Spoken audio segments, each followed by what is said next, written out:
मानवी जीवन हे शरीर आणि मन याच्या पलीकडे संभव आहे याचा अनुभव आपल्याला साधू संत महान योगी दार्शनिक ग्रंथांमध्ये या सर्वांच्या जीवनचरित्रामधून अनुभवाला येत तेव्हा प्रश्नचिन्ह निर्माण होतो की या शरीराच्या गरजा शरीराच्या स्तरावर जीवनाला सांभाळणं खरंच गरजेचं आहे का त्याच्या काही मर्यादा आहेत का की त्याच्या पलीकडेही काही असं आहे की ज्याच्यामुळे या शरीरामध्ये वेगवेगळ्या क्षमता निर्माण होतात। शरीर हा एक पदार्थ आहे आणि त्या पदार्थाला किती कणखर बनवायचं त्याला किती मजबूत बनवायचं किंवा त्याला किती नाजूक ठेवायचं हे आपल्या हातात आहे। म्हणजे आपण हे जे शरीर आहे हे जे मन आहे ह्या मनावर राज्य करणारा ह्या दोघांनाही संचलित करणारी अशी शक्ती आहे हे पलीकडचं आहे जीवन। पण ती शक्ती तुम्ही आहात मी आहे ती शक्ती मनुष्य आहे। तुम्ही शरीर आणि मन याची जी ओळख आहे या ओळखीमध्ये एवढे गुंतलेला आहात आणि त्याचमुळे तुम्हाला भय आहे। तुम्ही म्हटलात की सर भय पहिला विचारलं की शरीराला असतं मनाला असतं हो असतं ना भय शरीर आणि मनालाच असतं बाकी कशालाच नसतं। शरीराला भीती आहे परत अन्न भेटतं की नाही मला इजा होते की काय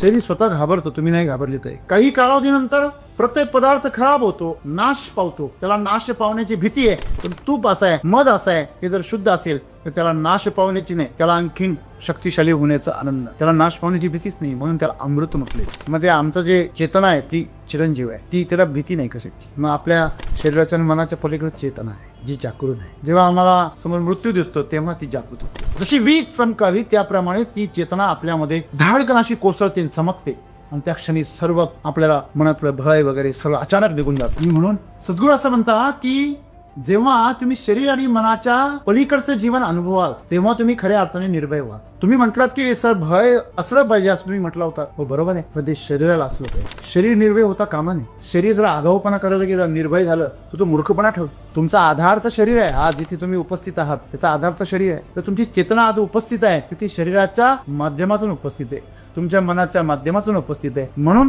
त्या शरीराने आणि त्या मनाने फार आगाऊपणा करू नये म्हणून त्याला ती भीती असणं कायम गरजेचं आहे याच्या अनुभूतीमध्ये जगलं पाहिजे। तर सगळ्यांना हे सांगायचंय की निर्भय जीवन हे फार सुंदर जीवन असतं। जे भय आहे आज आम्हाला ते भय कशाचं आहे शरीराचं आणि मनाच्या मर्यादांचं। आणि म्हणून सद्गुरू काय म्हणता की तुम्हाला जर भय निर्भय व्हायचं असेल तुम्ही काय झालं पाहिजे शरीर आणि मनाचा मोह सोडला पाहिजे तर तुम्ही खऱ्या अर्थाने तुमच्या पुढच्या प्रवासाला लागाल। तुम्ही कोण आहात याची ओळख निर्माण कराल शोधाल ते तुम्ही आणि तुम्ही ती तेव्हा शोधाल जेव्हा तुम्हाला या दोघांची ओळख तुमची मिळेल। तुमचं जीवन जे आहे शरीर आणि मनाच्या पलीकडे त्याला कुणी बाधा पोहोचू शकत नाही। म्हणून सद्गुरू सांगता की निर्भय व्हा आणि जे प्रकृतीने दिलेलं सुंदर जीवन आहे त्याचा आनंद घ्या नाहीतर तुम्ही शरीर आणि मनाच्या बाबतीमध्ये एक विकृत आणि दुःखमय असं जीवन।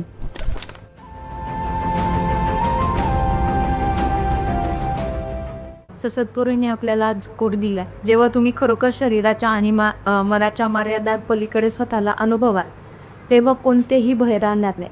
तर त्यावर माझा प्रश्न सर असा आहे की सद्गुरू ज्या भयाबद्दल सांगताय ते फक्त मनात असतं की ते शरीरातही असतं काही प्रमाण म्हणजे माझा मेन प्रश्न असा आहे की सर ते मनाचाच भय असणार आहे की ते शरीराचंही असतं काही प्रमाण। सर माझा आजचा प्रश्न असा आहे की भय म्हणजे नेमकी काय आणि जर आपल्याला भयापासून जर कायमची मुक्तता पाहिजे असेल तर जीवनामध्ये सद्गुरू सांगताय की शरीर आणि मनाच्या मर्यादांपलीकडे गेलं पाहिजे। परंतु ज्या मर्यादा आज आपण घातलेल्या आहेत तर समाजाने आपल्यालाच घालून दिलेल्या आहे। नक्की मग सद्गुरू कुठल्या मर्यादा ज्या आहेत त्याच्याबद्दल सांगतात।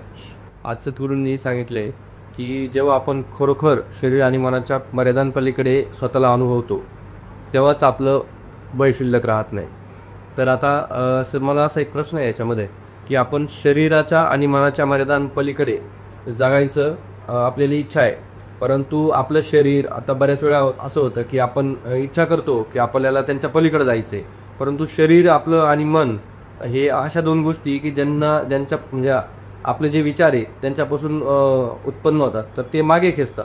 तर ह्या दोघांना म्हणजे मागे टाकून पुढं कसं जायचं आणि त्याचबरोबर भय ते हे जर आपण याच्या पलीकडे गेलो तर आपण म्हणजे काय बनू नेमकं कारण भय शिल्लक राहणार नेमकं म्हणजे काय होऊ आणि जर भय शिल्लक राहिलं नाही तर मग ते योग्य आहे का भय आणि भीती वेगळी का जर भय राहिलं नाही आपल्यामध्ये असा माझा प्रश्न आहे की जर समजा भयच राहिलं नाही तर मग आपण काय होऊन जाऊ कारण तुम्ही सांगितलं याच्या अगोदर की आपल्याला भय पण गरजेचं आहे। समजा तुम्ही घाबरले पाहिजे जर घाबरले तर आपण काही पण करू शकतो तर ते तसं आहे की वेगळं काही मित्र हो मानवी जीवन हे शरीर आणि मन याच्या पलीकडे संभव आहे याचा अनुभव आपल्याला साधू संत महान योगी दार्शनिक ग्रंथांमध्ये या सर्वांच्या जीवनचरित्रामधून अनुभवाला येत. जसं दादाकडून सारखा जो संत जेव्हा कुठल्याही अन्नाशिवाय जगून दाखवतो, प्रेमानंद महाराजांसारखा संत जेव्हा 20 वर्षापासून दोन्ही किडन्या फेल असताना देखील एक साधारण आयुष्य जगतो, तेव्हा प्रश्नचिन्ह निर्माण होतो की या शरीराच्या गरजा किंवा शरीराचं असणं, शरीराच्या स्तरावर जीवनाला सांभाळणं खरंच गरजेचं आहे का? जसं आपण म्हणतो की श्वासाशिवाय माणूस जगू शकत नाही, 1 मिनिटाच्या वर माणूस जगू शकत नाही. परंतु एक माणूस आहे जो अर्धा तास पाण्याखाली जाऊन पोहू शकतो, व्यायाम करू शकतो आणि सामान्य एखाद्या जलचर प्राण्यासारखा तो ठिकाणी विहार करू शकतो. त्याला वेटमॅन असं म्हणतात जगामध्ये. तुम्ही इंटरनेटवर गेलात तुम्हाला बघायला मिळेल. म्हणजे मानवी शरीर सांभाळणं खरंच गरजेचं आहे का? त्याच्या काही मर्यादा आहेत का? की त्याच्या पलीकडेही काही असं आहे की ज्याच्यामुळे या शरीरामध्ये वेगवेगळ्या क्षमता निर्माण होतात. जसं अन्नाशिवाय जगण्याची क्षमता, जसं हवेशिवाय जगण्याची क्षमता, जसं -डिग्री टेम्परेचरमध्ये जगण्याची क्षमता. हिमालयामध्ये असे खूप साधू आहे जिथे सामान्य माणसाला क्षणभर कपड्यांशिवाय, गरम कपड्यांशिवाय क्षणभर श्वास घेणं शक्य नाही आहे. तिथे साधू उघड्या अंगाने तपश्चर्या करत आहे, थिजून गेलेले आहेत पूर्ण. त्यांचं शरीर कशाचं बनलेलं आहे? आपल्याकडे मग ते शरीर आहे, मग ते तसं काम का करत नाही? तर याचं उत्तर फार सोपं आहे. शरीर हा एक पदार्थ आहे आणि त्या पदार्थाला किती कणखर बनवायचं, त्याला किती मजबूत बनवायचं किंवा त्याला किती नाजूक ठेवायचं हे आपल्या हातात आहे. तुम्ही लोखंडाला जर कच्चं पाणी दिलं तर त्याचं बीड बनतं आणि लोखंडाला तुम्ही जर पक्क पाणी दिलं तर त्याचं पोलाद बनतं. आहे लोखंडच, पण तुम्ही त्याला तापवता कसं? त्याला तुम्ही तापवलं आणि त्याला जर तुम्ही ठोकलं, त्याच्यावर आघात केले तर त्याचं पोलादामध्ये रूपांतर होतं, मजबूत पोलादामध्ये. जसे आपण तलवार होतो, एका तलवारीने दुसऱ्या तलवारीवर वार जर केला तर त्या तलवारीची धार बसत नाही, अशी धार असते त्याला. तर हे पोलाद म्हणतं कधी जेव्हा त्या लोखंडावर आघात केला जातो, त्याला गरम केलं जातं, तापवलं जातं. आणि त्याच लोखंडाला जर कच्चं पाणी दिलं तर त्याचं ढिसूळ असं बीड बनतं. तर तुम्हाला गरज काय? तसं तुम्ही हे शरीर बनवू शकता का? कारण शरीर बनवणारा वेगळा आहे. जेव्हा तुम्ही लोखंडाचा वेगवेगळ्या प्रकारे उपयोग करता, तुम्हाला जर भाला बनवायचा असेल, तलवार बनवायची असेल, तुम्ही धारदार शस्त्र बनवायचे असेल, मजबूत बनवायचे असेल तर पोलादाचा वापर करता. जेव्हा तुम्हाला ढिसूळ अशा प्रकारचं शस्त्र बनवायचं आहे, जसं नांगराला फाळ बनवलेला असतो, का बरं ढिसूळ असतो? तो साधं शास्त्र आहे. कारण तो जर कुठे अडकला, नांगरला बी गेलं पाहिजे. आणि जर एखाद्या मजबूत दगडाला, खडकाला किंवा एखाद्या झाडाच्या मुळीला जर अडकला तर तो फुटून पण गेला पाहिजे. कारण तो जर नाही फुटला तर त्याच्यापेक्षा मोठं नुकसान होईल. तो नांगर तुटेल किंवा तो उपसेल किंवा त्या शेतकऱ्याला इजा होईल किंवा बैलांना इजा होईल किंवा ट्रॅक्टरला इजा, काहीतरी वेगळं नुकसान होईल, मशीनचं नुकसान होईल. त्यामुळे त्याचा जो फाळ असतो तो ढिसूळ असतो. म्हणजे आपण हे जे शरीर आहे, हे जे मन आहे, ह्या मनावर राज्य करणारा, ह्या दोघांनाही संचलित करणारी अशी शक्ती आहे. हे पलीकडचं आहे जीवन. पण ती शक्ती तुम्ही आहात, मी आहे, ती शक्ती मनुष्य आहे. परंतु लाखो वर्षांचा, हजारो वर्षांचे 84 योनीमधला जो प्रवास आहे, त्या प्रवासामध्ये शरीराबद्दलची जी आसक्ती एवढी घन आहे. प्राणी म्हणून आम्ही जेव्हा जन्म घेतले, अनेक वेगवेगळ्या प्रकारच्या योनीमधून जेव्हा आम्ही आलो, तर त्याच्या ज्या अनुभूती आहे, त्याचे जे काही अनुभव आहेत ते आजही आमच्या स्मृतीमध्ये आमच्या मनावर राज्य करतात आणि आम्हाला तसं भासतं. आणि म्हणून आम्ही शरीर आणि मनाच्या पलीकडे, मन तर आमच्यासाठी नवीन आहे, पण शरीर आमच्यासाठी फार ओळखीचं आहे, फार जुनं आहे. लाखो वर्ष पूर्वीपासून हे शरीर आपल्या अनुभवातून गेलेलं आहे. त्याचा आकार बदलत गेला, त्याची योनी बदलत गेली, परंतु शरीर कायम आहे, पदार्थ कायम आहे. मग त्या पदार्थाच्या विषयी जे काही सॉफ्टवेअर आहे, ज्याला मन आपण म्हणतो, ते मन मात्र तुम्हाला माणसाचा जन्म मिळाल्यानंतर मिळाले. जसं एखाद्या आंब्याच्या झाडाची पानं, तुम्ही त्याचा वास घ्या, ती चुरगळा, ती खा, तुम्हाला आंब्याचा कुठलाही सुगंध मिळणार नाही. पण जेव्हा त्याच आंब्याला मोहर येतो, त्या मोहराचा एवढा सुगंध येतो, तो सुगंध घेण्यासाठी त्याला तिथपर्यंत जावं लागतं. तुमच्या शरीरातून मन निर्माण झालं, कारण ते तेवढं विकसित झालं. त्याला तुमच्या डोक्याचा जो मेंदू आहे तो असा उमलला, त्याचं फूल उमललं, त्याच्यामुळे त्यातून हा मनरूपी काय झाला, सुगंध राहिला. पण त्या सुगंधाचा त्या माध्यमातून आपण आपलं जीवन आणखी समृद्ध करायला हवं. पण त्या सुगंधाने आपल्याला उलटी होते, आपल्याला चक्कर येते, कारण आपण त्याचा व्यवस्थित वापर करत नाही. जसं एखाद्या तपश्चर्येमधून आपण बघितलं असेल, यज्ञकुंडातून शस्त्र अस्त्र बाहेर पडतात. आपण अनेक देवी देवतांना, अनेक राक्षसांना यज्ञ करताना पाहिलं, तपश्चर्या करताना पाहिलं, त्यातून अस्त्र निघताना पाहिली. ती कल्पना किती आणि खरी किती यापेक्षा जसं तुम्ही एखाद्या शाळेमध्ये गेल्यानंतर वर्षभर अभ्यास करता आणि 2 वर्ष 3 वर्ष 5 वर्ष 10 वर्ष अभ्यास केल्यानंतर तुम्हाला एक सर्टिफिकेट मिळतं, रंगीबेरंगी अतिशय नक्षीदार असेल, आणि ते सर्टिफिकेटला एक किंमत असते. तुम्ही मार्केटमध्ये गेला तर त्याला एक व्हॅल्यू असतं. ते दाखवून तुम्ही कुठल्या तरी चांगल्या इन्स्टिट्यूटमध्ये, चांगल्या संस्थेमध्ये, चांगल्या पोझिशनवर नोकरी करू शकता, उच्च शिक्षण घेऊ शकतो. तो गेट पास आहे. तसं ते एक शस्त्रच आहे ना. पूर्वीच्या काळामध्ये असं शस्त्र होते, आता तुमच्याकडं प्रमाणपत्र आहे, ते पण एक शस्त्रच आहे. त्यासाठी तुम्हाला तप करावं लागतं. तुम्ही IAS ऑफिसर होता तेव्हा तुम्हाला जे प्रमाणपत्र मिळतं IAS उत्तीर्ण झाल्याचं, ते एक शस्त्र आहे. त्याच्या आधाराने तुम्ही एका जिल्ह्यावर सत्ता करू शकता, सत्ता गाजू शकता, ते जिल्ह्यामध्ये पूर्णपणे परिवर्तन घडवून आणू शकता. ही शक्ती आहे. तसं मन ही पण एक शक्ती आहे जी मानवाला प्राप्त झाली. हजारो युनीमधून प्रवास केल्यानंतर ती प्राप्त झाली. आणि मग ही प्राप्त झालेली जी शक्ती आहे तिच्यामध्येच तो आज गुरफटलेला आहे. एखाद्याला लॉटरी लागावी आणि त्याने त्या पैशाच्या व्यवहारामध्ये गुंतून जावं, त्याला दुसरं काहीच न सुचावं. एखाद्याने लग्न करावं आणि त्यांनी बायकोच्याच जीवनामध्ये एवढं गुंतून जावं की त्याला बाकी जगाचा अनुभवच नाही राहावा. अशा प्रकारे काहीतरी आपल्या माणसानं झालेलं आहे. तुम्ही शरीर आणि मन याची जी ओळख आहे, या ओळखीमध्ये एवढे गुंतलेले आहात, आणि त्याचमुळे तुम्हाला भय आहे. तुम्ही म्हटलात की सर भय, पहिलं विचारलं की शरीराला असतं, मनाला असतं. हो असतं ना. भय शरीर आणि मनालाच असतं, बाकी कशालाच नसतं. शरीर हे नश्वर आहे. शरीर नष्ट झालं, हार्डवेअर नष्ट झालं की सॉफ्टवेअर तर नष्ट होणारच आहे. त्याला बेसच नाही ना. हार्डवेअरचा बेस आहे म्हणून सॉफ्टवेअर तिथं काम करतं. हार्डवेअरच नष्ट झालं, तुमच्याकडनं जर मोबाईलचं मेमरी कार्डच हरवलं तर त्याच्यामध्ये डेटा तुम्ही ॲक्सेस नाही करू शकत. तुम्हाला त्यासाठी हार्डवेअरची गरज आहे. बरं ती लॉक असेल तर तुम्ही पासवर्ड ओपन करू शकता, परंतु तुम्ही ते हार्डवेअर नसताना सॉफ्टवेअरला ॲक्सेस नाही करू शकत. हार्डवेअर महत्त्वाचं आहे. ते शरीर जे आहे त्याच्यामुळे मनाला महत्त्व आहे. शरीर जन्मांतरानंतर तुमच्या जन्मोजन्मी तुम्हाला प्राप्त होतं, आणि ते मागचे जे अनुभव आहे, मागचं जे तुमच्या स्मृती आहे, ते सगळं बरोबर घेऊन येत असतं.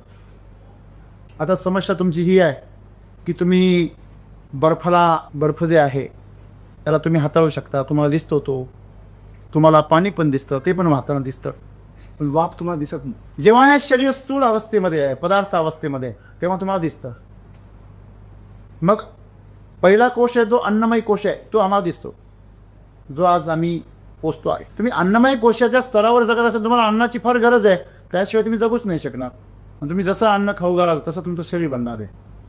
दुसरा मनोमय कोश आहे, ते पण एक शरीरच आहे. आपल्या शरीराचे 5 स्तर आहे, एकावर एक 5 स्तर आहे. आपल्याला फक्त अन्नमय कोश आणि मनोमय कोशच नाही. आता या इंद्रियांनी जे ज्ञान साधन केलं, ते ज्ञानाचं जी स्मृती आहे त्याचा विज्ञानमय कोश आहे. बघा तुमच्या अवतीभोवती मी असा, मी तसा, आपला असा स्वभाव आहे, आपल्याला हे आवडतं, आपल्याला ते आवडतं, आपल्याला हे चालत नाही, हां आपल्याला ते चालत नाही. हां हे जे आहे या धारणांचं, या अनुभवांचं, ते एक शरीर आहे. बरोबर आहे. हे 3 शरीरं माणसाच्या सोबतच असतात. त्याच्यामध्ये अगोदर एक शरीर ते म्हणजे अन्नमय कोश, मनोमय कोश आणि प्राणमय कोश. अन्न आणि मन याच्या पलीकडे एक प्राणमय कोश आहे, जो श्वास चाललेला आहे आपला, जे पंचप्राण आहेत ना, अपान, उडान, प्राण. तर हे जे प्राण आहेत आपल्या शरीरामध्ये, ते वायूच्या रूपामध्ये जिवंत आपलं अस्तित्व दाखवतात. पंचप्राण, पंचवायू, श्वास रूपाने त्या प्रत्यक्ष रूपामध्ये त्यांना अनुभवू शकतो. मग हे प्राणमय कोश आहे, आणि त्यानंतर तुमचा विज्ञानमय कोश आहे. या शरीराच्या इंद्रियांनी केलेला अनुभव तो विज्ञानमय कोश ते त्याच्यामध्ये सारतात. आणि शेवटचा जो आहे तो आनंदमय कोश आहे. आता हा आनंदमय कोश, हा विज्ञानमय कोश, हा प्राणमय कोश, नंतर हा मनोमय कोश आणि हा अन्नमय कोश हे आपल्याला दिसतं. परंतु गमतीचा भाग असा आहे की अन्नमय कोश एवढा आहे आणि त्याच्यावरती मनोमय कोश एवढा आहे, त्याच्यावरती तुमचा प्राणमय कोश आहे. तुमच्या शरीरापेक्षा मन मोठं आहे, मनापेक्षा तुमचे प्राण जास्त विशाल आहे आणि प्राणापेक्षा देखील तुमचे जे अनुभूती आहे, जे ज्ञान आहे, तुम्ही धारण केलेले अनुभव आहे, ती स्मृती आहे, ती मोठी आहे. आणि त्याच्यापेक्षाही आनंदमय कोश हा प्रचंड मोठा आहे. आणि म्हणून सांसारिक माणसाचं अस्तित्व छोटं असतं खूप, त्याला फार कमी लोक ओळखतात, कारण ते शरीराच्या स्तरावर. बौद्धिक माणसाचं अस्तित्व शारीरिक स्तरावर जगणाऱ्या माणसापेक्षा थोडं मोठं असतं, त्याला जरा बरेच लोक ओळखतात त्याच्या बुद्धीमुळे. शरीराने माणूस किती लोकांच्या जीवनात स्पर्श करू शकतो, मर्यादा आहे. पण विचारांनी माणूस अनेक लोकांच्या जीवनाला स्पर्श करू शकतो. तुम्ही शरीराच्या स्तरावर किती लोकांची मदत करू शकता, त्याची मर्यादा आहे. आपण हे बघतोय की शरीर आणि मनाच्या पलीकडे काय आहे, बरोबर ना. तर मग जेव्हा तुम्ही शरीराच्या स्तरावर तुम्हाला बांधून ठेवता, शरीराच्या नात्यांमध्ये, शरीराच्या संबंधित असलेल्या लोकांमध्ये, तेव्हा तुम्ही फार छोटंसं आणि फार संकुचित असं जीवन जगता. तुम्ही जन्माला आले आणि गेले तर लोकांना फारसं काही फरक पडत. ज्याचा तुमचा व्यवहार आहे, ज्यांच्यासोबत तुमचा आर्थिक देवाणघेवाण आहे, त्याच लोकांशी तुमचा फक्त संबंध येतो शरीराच्या स्तरावरती. पण बौद्धिक स्तरावरती, वैचारिक स्तरावरती तुम्ही किती लोकांना प्रभावित करता, तो तुमचं काय अस्तित्व आहे. त्यानंतर जो प्राणमय कोश आहे, जो प्राण अर्पण करायला तयार असतो, त्याग करायला तयार असतो, प्राण दावावर लावायला तयार असतो, त्याचं असतो ते देखील बुद्धिवादी लोकांपेक्षा जास्त असतं. क्षत्रिय ज्याला आपण म्हणतो, योद्धा जो असतो तो सर्वज्ञात असतो, सर्व परिचित असतो. आणि मग पुढे तो विज्ञानमय कोश आणि आनंदमय कोश. विज्ञानमय कोश जो आहे ते एक बंधन आहे, तो एक म्हणजे तो थोडासा अभौतिक आहे, थोडासा भौतिक आहे. प्राणमय कोशापर्यंत सर्व भौतिक आहे, परंतु विज्ञानमय कोश असा आहे, तो भौतिक पण आहे, अभौतिक पण आहे, बरोबर आहे. तो दोघांना जोडलेला बॉन्ड आहे. जे तुम्ही जमा केलेलं ज्ञान आहे, तुम्ही साठवलेलं जे काही नाते आहे, तुमच्या डोक्यामध्ये जे काही आज या मिनिटाला जे काही स्मृती आहे, आठवणी आहे, मेमरी आहे, ती मेमरी या शरीराला आणि ह्या प्राणाला बांधून ठेव. त्यामुळे हिशोब बाकी आहे, सोडता आहे ना, खाते बंद नाही करते का, हप्ते बाकी आहे. तुमचं अकाउंट जे आहे या जन्माचं बंद करण्यासाठी, ज्या घरात तुम्ही जन्माला आले त्या घरातलं अकाउंट क्लोज करण्यासाठी, त्या कुटुंबातलं, त्या परिवारातलं अकाउंट क्लोज करण्यासाठी तुमचं या जन्माचं प्रारब्ध, या जन्माचे हप्ते फिटणं फार गरजेचं आहे. म्हणजे जोपर्यंत फिटत नाही तोपर्यंत तुमचा जन्म ओढला जातो पुढे. हे शरीर टिकवलं जातं त्या प्राणाबरोबर, आणि एकदा का ते फिटलं की ते प्राण त्या शरीराला सोडून देतात. मग तो विज्ञानमय कोश तुमचा नष्ट हो आणि आकाशमय कोश खुला हो. मग आकाशमय कोशाच्या स्तरावर साधू संत जगत असतात. आता मला सांगा, तुमची गाडी आहे, त्या गाडीत तुम्ही बसल्या, त्या गाडीत जर बॉम्ब असेल तर तुम्हाला काय राहणार आहे, भीती राहणार. का बरं, ती गाडी कुठेतरी उडू शकतो. गाडी तुमची आहे पण तुम्ही गाडीच्या बाहेर आहे, आता गाडीमध्ये बॉम्ब आहे, तुम्हाला काय भीती आहे, भीती आहे का नाही. कसं आहे, तुमचं शरीर जे आहे हे नश्वर आहे, हे अन्नमय कोश जो आहे तो नश्वर आहे आणि आनंदमय कोश हा ईश्वर आहे. पण नश्वर जोपर्यंत नश्वरता आहे तो नष्ट होण्याची भीती आहे, कळलं तुम्हाला. त्याच्यामुळे शरीराला आणि मनाला भीती राहणार आहे. शरीराला भीती म्हटल्यावर मनाला आहेच, बरोबर आहे. मनाला नेहमी भीती असते, मी तयार केलेली माझी प्रतिभा खराब होते की काय. बघा, लोक मागे पुढे एकांतामध्ये सगळं बोलतात खरं खरं, पण जेव्हा चार चौघामध्ये येतात तेव्हा म्हणता नाही नको सर, आमचे संबंध खराब होते. अगदी नालायक माणसाबद्दल जरी बोलायचं असलं, एखाद्या लबाड आणि चोर माणसाबद्दल जरी बोलायचं असलं तरी पण माणसं उघडपणे बोलत नाही, कारण त्यांच्यामध्ये तेवढं साहस नसतं त्याचा विरोध पत्करण्याचं किंवा त्याच्याशी वैर पत्करण्याचं साहस त्यांच्यामध्ये नसतं. म्हणून ते चार चौघामध्ये त्या गोष्टी स्वीकारत नाही, सत्य स्वीकारत नाही. त्यांना भय असतं, त्यांच्या प्रतिमेला डाल राहण्याचं भय असतं. तर तुमचं जे शरीर आहे आणि जे मन आहे या दोघांनाही भीती असते कायमच. शरीराला भीती आहे परत अन्न भेटतं की नाही, मला इजा होते की काय. शरीर स्वतः घाबरतो, तुम्ही नाही घाबरले तर. हा लक्षण. मग या भयाच्या पलीकडे जाण्यासाठी, या शरीराची आणि मनाची मर्यादा ओलांडण्यासाठी शरीर काय करतं, दारू पितं. तुम्हाला काय वाटतं, दारू पिणारी माणसं काही शूर असतात का, एक नंबरची बेकड असतात. ते शरीराच्या वेदना बघा, प्रचंड मेहनत, शारीरिक मेहनत करणारी आणि खूप अशा प्रकारचे शारीरिक वेदना सहन करणारी जी मंडळी असते त्यांना संध्याकाळी प्यावीच लागते. आणि दुसऱ्या बाजूला बघा, प्रचंड शारीरिक स्तरावरती मेहनत करणारी, शरीराचे प्रचंड यातना बघा, जे लोक अंग मेहनत खूप करतात, हमाली असेल, त्याच्यानंतर रस्त्यावरती दगड फोडण्याची कामं असतील, एकदम मेहनतीची, ज्याच्यामध्ये प्रचंड शारीरिक वेदना आहे, शारीरिक कष्ट आहे, ती मंडळी शरीराचा संध्याकाळी जो शीन भाग आहे तो घालवण्यासाठी काही लोक गोळ्या खातात. मी पाठीमागं ऐकली होती कॉम्बी फ्लॉइम वगैरे काही ते असं लोक खायचे. आता मला माहीत नाही काय खातात. वेदनाशामक गोळ्या, पेन किलर, शरीराचा जो दाह होतो त्याचा दाह थांबवण्यासाठी. काहींचं डोकं दुखतं, मग ते थांबवण्यासाठी काही जण गोळ्या खातात, काही जण दारू पितात. ते पिल्यानंतर शरीराच्या वेदना जाणवत नाही, मग शरीराच्या पलीकडे जाणं होतं त्याच्यामुळे, बरोबर आहे. आणि जे सुशिक्षित लोक आहे, बुद्धिवादी, जे मनाच्या स्तरावर जगतात, ते सुद्धा त्यांनी दिवसभर केलेलं जे काही मनाविरुद्धचं काम आहे, त्यांच्या मनाला टोचले देणारं काम आहे, लोकांचं शोषण केलेलं आहे, लोकांना फसवलेलं आहे, व्हाईट कॉलर पीपल आहेत, सर्वच नसते पण बरेच जण आहेत, डॉक्टर आहे, वकील आहे, बिझनेसमॅन आहे, हे संध्याकाळी किंवा विकेंडला जाऊन पार्टी करतात. पार्टी म्हणजे दारू पितात, नशा करतात, धुंद होतात. ते म्हणतात रिलॅक्स पाहिजे, रिलॅक्स ब्रेक पाहिजे. हा त्यांचा ब्रेक. हे याला ब्रेक का, हे नवीन का आलं समाजामध्ये? कारण त्यांचं मन त्यांना खात असतं. मग ते खाणारं मन शांत कसं करायचं, त्याच्या पलीकडे कसं जायचं, त्याच्यावर मात कशी करायची, तर नशा करून करायची. ते बरोबर करतात की चुकीचं करतात हा मुद्दा इथे नाही. त्यांना त्यांचं मन सहन होतं, त्यांचं मन त्यांना टोचणी देतं. प्रत्येक संवेदनशील माणसाला, माणूसाचा जो आत्मा असतो तो संवेदनशीलच असतो.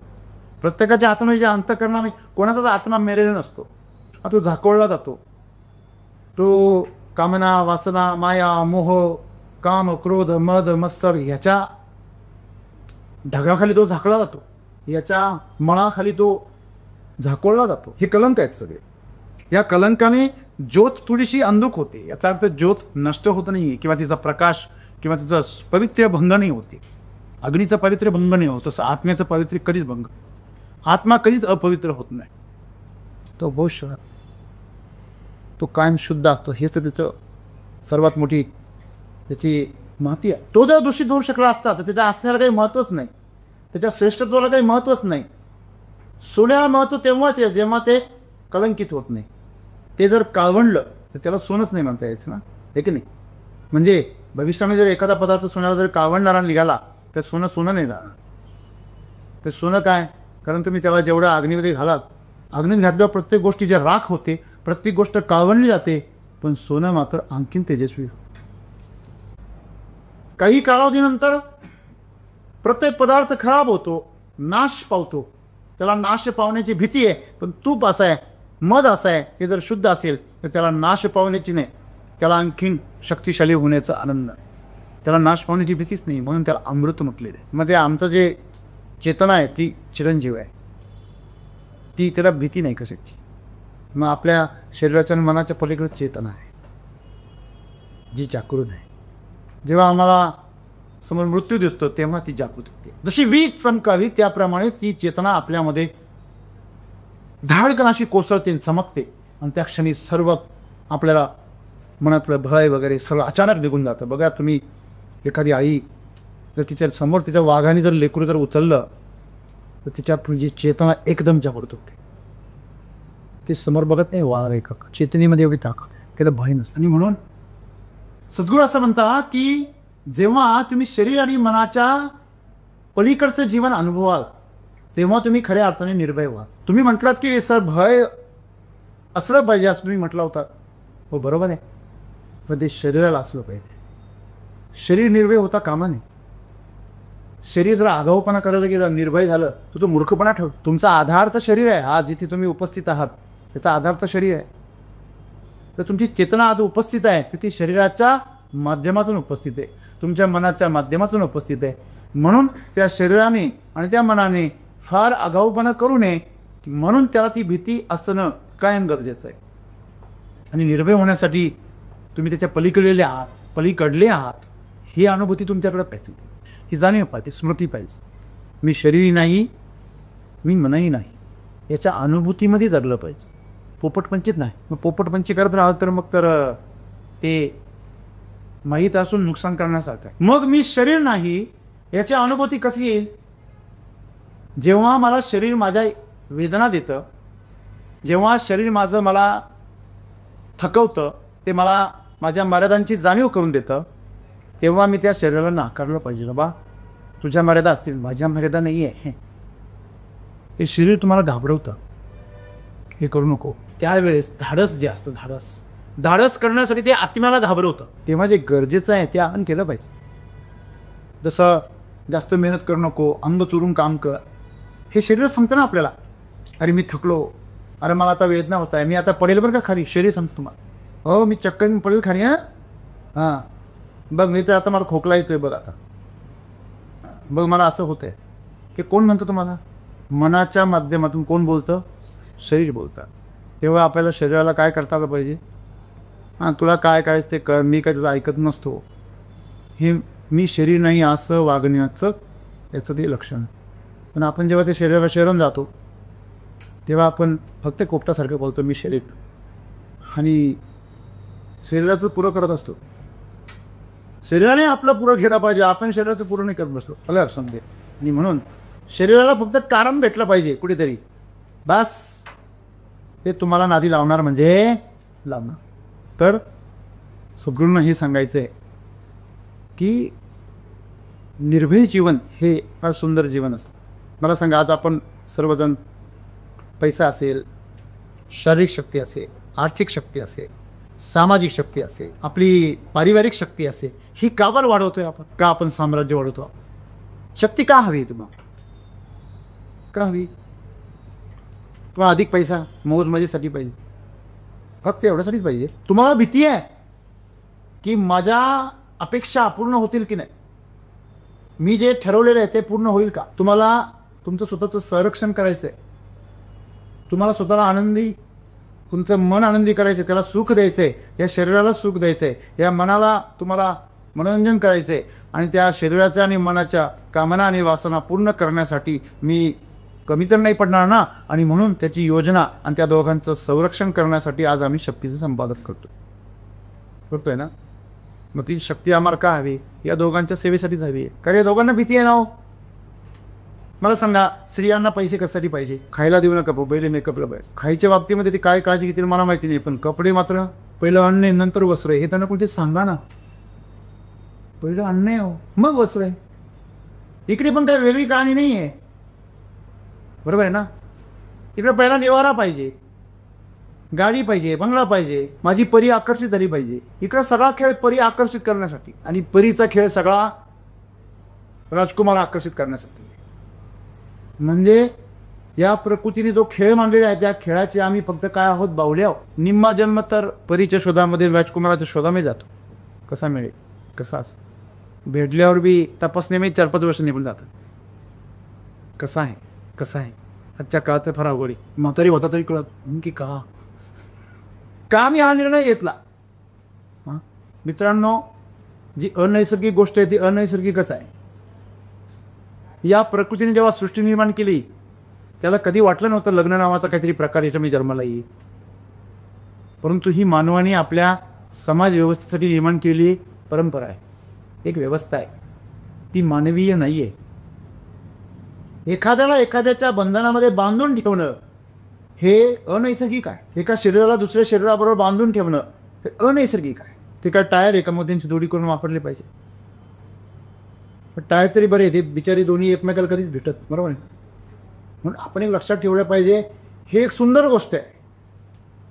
या प्रकृतीने निर्माण केलेली सुंदर गोष्ट आहे, तिला आम्ही काय केलं? नियमच बांधण्याचा प्रयत्न केला आहे. शक्ती आहे ती, या शक्तींना आपण एकत्र बांधण्याचा प्रयत्न केला. मग आपण जंगलाचे कानून निर्माण करायचे का? आपण आदिवासी जे आहेत, जे आजही कबिल्यांमध्ये राहतात, त्यांच्यासारखं वागायचं का? मुद्दा तो नाही आहे. आपण एक सभ्य समाज निर्माण केला, खूप चांगली गोष्ट आहे. पण त्या सभ्य समाजामध्ये नियम एवढे महत्त्वाचे झालेले आहे की त्याच्यापुढे जीवन दुबळं पडलेलं आहे. आज कायदा एवढा महत्त्वाचा झालेला आहे की त्याच्यापुढे माणूस दुबळा आहे. माणसासाठी कायदा आहे, माणसासाठी नियम आहे, की नियमांसाठी कायद्यासाठी माणूस आहे? हा प्रश्न स्वतःला विचारण्याचा आज दिवस आहे ना. बरोबर आहे का चुकी? आणि म्हणून सत्तूर सांगतात की ज्याला भय आहे तो ह्या नियमांमध्ये बांधला जाणार आहे. ज्याला भयच, त्याला कळतंय की आमचं मिलन ऋषीमुनींच्या काळामध्ये आपण जर दिव्य संबंध असे शब्द ऐकले असेल तुम्ही, आजच्या काळामध्ये आम्ही शारीरिक संबंध ऐकतो फक्त, बाकी मनोमय संबंध, दिव्य संबंध असं म्हणतात की सौराष्ट्रामध्ये त्याला पूर्वी श्रीराज्य असं म्हणायचे. नवनाथ ग्रंथामध्ये उल्लेख आहे बघा. परत मी सांगतो, खरं की खोटं याच्यावर चर्चा करायची नाही आहे. आपल्याला बोध घ्यायचा आहे. आपण कहाणीमध्ये फार अडकतो, आपण पात्रांमध्ये अडकतो, आपण त्यातून बोध नाही घेत. पण त्याचं संरक्षण श्रीराज्यामध्ये एकही पुरुष नव्हता, तो स्त्रियाच होता. मग तुम्ही म्हणाल मग तिथे नवीन पिढी कशी जन्माला यायची? तर त्याच्या सीमेवरती महाबली हनुमान रक्षण करायचं. तो जेव्हा भुभुक्कार करायचा, जगातले सर्वात श्रेष्ठ, आजच्या विश्वामधला सर्वश्रेष्ठ तो ब्रह्मचारी आहे, तेव्हा तो भुभुक्कार करायचा. त्या भुभुक्काराच्या दरम्यान रजोगुणामध्ये असलेल्या सर्व स्त्रियांचं गर्भधारण होतं. मित्रांनो, तर या सगळ्या गोष्टी अभ्यास करण्याच्या आहे. आज आपण टेस्ट ट्यूब बेबी पाहतो. टेस्ट ट्यूब बेबी अयोनी संबंधातून तयार होतात, बरोबर आहे. अयोनी म्हणजे शारीरिक संबंधांच्या पलीकडे जाऊ. आपण आज चर्चा करतोय शरीर आणि मनाच्या पलीकडे. तर टेस्ट ट्यूब बेबीमध्ये प्रत्यक्ष संबंध येत नाही.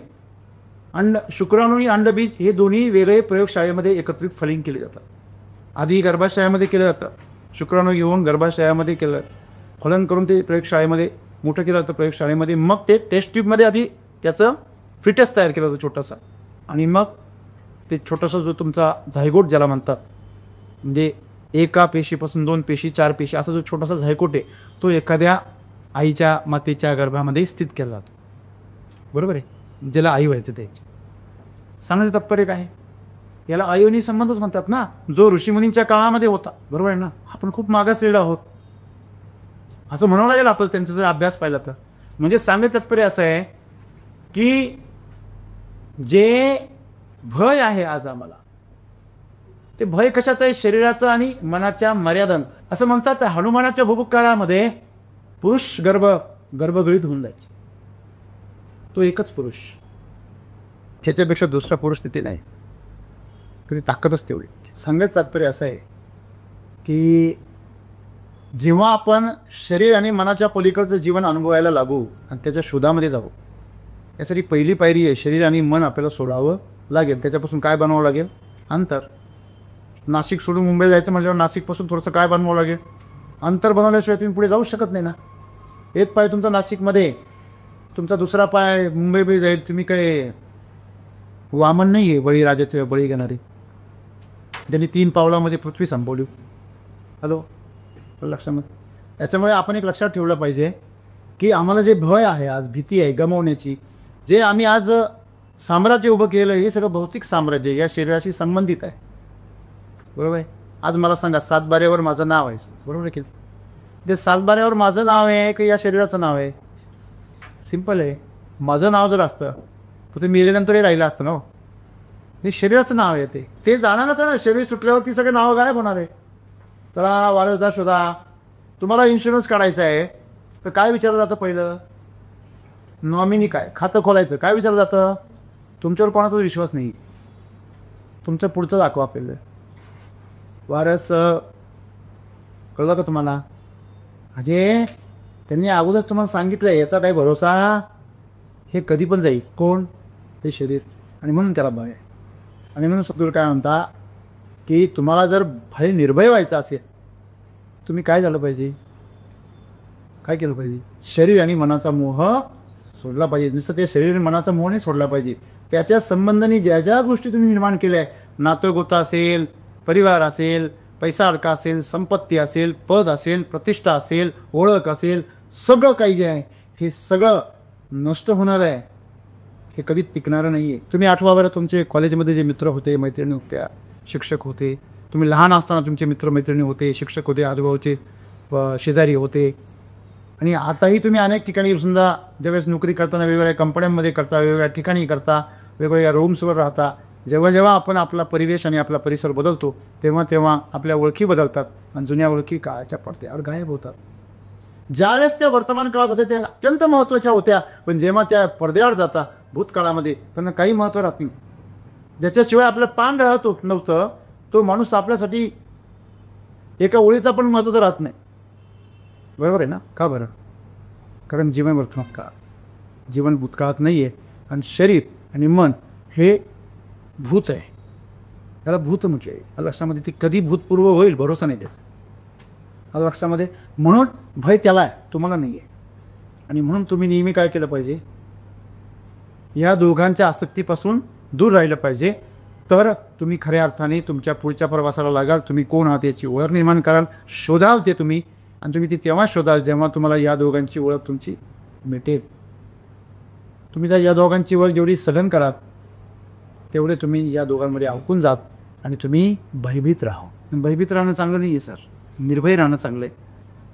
बघा, आमच्याकडे शक्तीचं संपादन करून आम्ही निर्भय होण्याचा प्रयत्न करतो. ज्याच्यावर कर्जाचा डोंगर आहे तो नेहमी पैसा कमवण्याच्या बाबतीमध्ये फार भयभीत असतो. पैशाच्या बाबतीमध्ये ज्याचं शरीर कमजोर आहे तो नेहमी मृत्यूच्या बाबतीमध्ये, आजारांच्या बाबतीमध्ये काय असतो?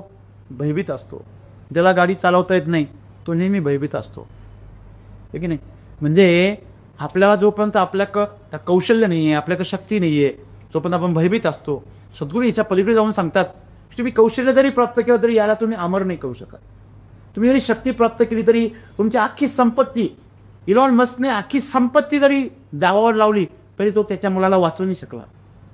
कळलं का? कोरोना काळामध्ये एका रात्रीचे लाखो रुपये मी आईसाठी द्यायला तयार होतो, बेडसाठी. पण हे लाखो रुपये सुद्धा ते आईला नाही वाचू शकले, कारण ती त्याची विधिलिखित आहे.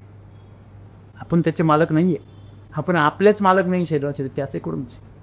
म्हणून जे विधिलिखित आहे ते होणार आहे. तुम्ही दुर्बळ आहात आणि म्हणून तुम्हाला जर भयमुक्त व्हायचं असेल तर तुम्ही या शरीराच्या आणि मनाच्या संदर्भातलं जीवन त्यागलं पाहिजे. हां, त्याचा अनुभव घ्या, त्याचं पोषण करा, त्याचा वापर करा, पण त्यात अडकून पडू नका. आणि मनुष्य आज तिथंच अडकतोय. आणि म्हणून प्रत्येक मनुष्य भयभीत आहे. आणि म्हणून भयभीत मनुष्य हा आक्रमक असतो. थोड्यासाठी निर्भय मनुष्य शांत असतं, हे नेहमी लक्षात ठेवा. तुम्हाला असं वाटत असेल की तुम्ही फार आक्रमक आहात आणि खूप चिरखोर आहात, खूप रागीट आहात, प्रचंड भयभीत आहे, तुम्ही लक्षात ठेवा. भयभीत झालेला मनुष्यच आक्रमण करतो, तोच अटॅक करतो, तोच चिवतो, तोच रागवतो. करुणा वेगळी, कळवळा वेगळा, प्रेम वेगळं. एखादी आई व्याकुळ होते, ती भयभीत नसते, ती व्याकुळ असते. तिचं चिडणं, मुलावरचं चिडणं तिच्या करुणेपोटी असतं, भयामुळे नसतं. तिला कसं आलं बे? या दोन्ही प्रसंग सारखं दिसतात ना. भिकाऱ्याची वाढलेली दाढी आणि साधू संतांची वाढलेली दाढी यात फरक आहे. एवढ्या छोट्याशा ओळखीत तुम्हाला कळून जायचं. बरं, भिकाऱ्याला दाढी करायला पैसे नाही आणि साधू संतांना शरीराचं महत्त्व नाही, म्हणून त्यांना धोरण नाही. मला कोणी पसंत करेल का नाही, माझी पसंती कशी वाटेल, त्यांना काय नाही. हे शरीर राहील की नाही, का टिकेल, देह राहो अथवा जाओ, त्यांना काय भीती नाही त्याची. मग देहच राहो नाही तर नाही राहो, तर मग ती त्याच्या संबंधित जी संसार आहे त्याच्याशी त्यांना काय असतं का? नाही. ते प्रेम सगळ्यांवर करतात, काळजी सगळ्यांची घेतात, परंतु आसक्त कोणामध्ये होत नाही, कोणावर सक्ती करत नाही. आणि जो माणूस भयभीत असतो तो सक्ती करतो सगळ्यांवर. बरोबर आहे. ज्या पुरुषाचा आपल्या बायकोवर विश्वास नसतो तो कायम भयभीत राहतो, तो कायम तिच्यावर काय घेतो? शंका. म्हणजे भयभीत माणूस शंका घेणारा असतो. भयभीत माणूस हा चिडणारा असतो, रागीट असतो, आक्रमक असतो. तो कधी काय आघात करेल, कधी काही एखादी विकृत सृष्ट करेल, भरोसा नाही त्याचा, विकृत असतो. निर्भय माणूस हा प्राकृत असतो आणि भयभीत माणूस हा विकृत असतो. लक्षात ठेवा. प्रकृतीनुसार जगणं म्हणजे निर्भय जगणं. जे मरणार आहे ते नश्वरच आहे, ते जन्माला कधी आलेलंच नाही आहे, ते तुमचा भ्रम आहे. जन्माला आलाय मोठा. एखाद्या कुंभाराने मडकं तयार केलं किंवा एखादी मूर्ती तयार केली एखाद्या मूर्तिकाराने, ते मूर्तीचा जन्म झाला का? नाही ना, ते फक्त आकार दिला, ती भंग पावली. दुःख करायचं काय कारण आहे? तशी ती दगडच होती. तुम्हाला चित्ररूपाली दिसली म्हणून तुम्ही तिला काय झाले? भ्रमित झाले, मोहित. आणि म्हणून ऊस डोंगा परी रसनोई डोंगा, काय गुलासी वरिली रंगा. तुम्ही ऊस किती कापला तरी त्याचा रस कापला जातो. तुम्ही ऊस किती पिळला तर रस पिळला जातो. तुम्ही ऊस किती पण खेचला तरी पण त्यातला रस खेचला जात नाही. कळलं? तसं आहे तुमचं जीवन जे आहे, शरीर आणि मनाच्या पलीकडे, त्याला कुणी बाधा पोहोचू शकत नाही. पण तुम्ही त्या ऊसालाच जीवन मानत असाल, ते ऊस बाहेरचं त्याला जर ऊस म्हणत असाल आणि तेच तुम्हाला महत्त्वाचं वाटत असेल तर मग तुम्ही चिडणार आहे, तुम्ही घाबरणार आहे. म्हणून सद्गुरू असं सांगता की निर्भय व्हा आणि जे प्रकृतीने दिलेलं सुंदर जीवन आहे याचा आनंद घ्या. नाहीतर तुम्ही शरीर आणि मनाच्या बाबतीमध्ये एक विकृत आणि दुःखमय असं जीवन जगा. धन्यवाद.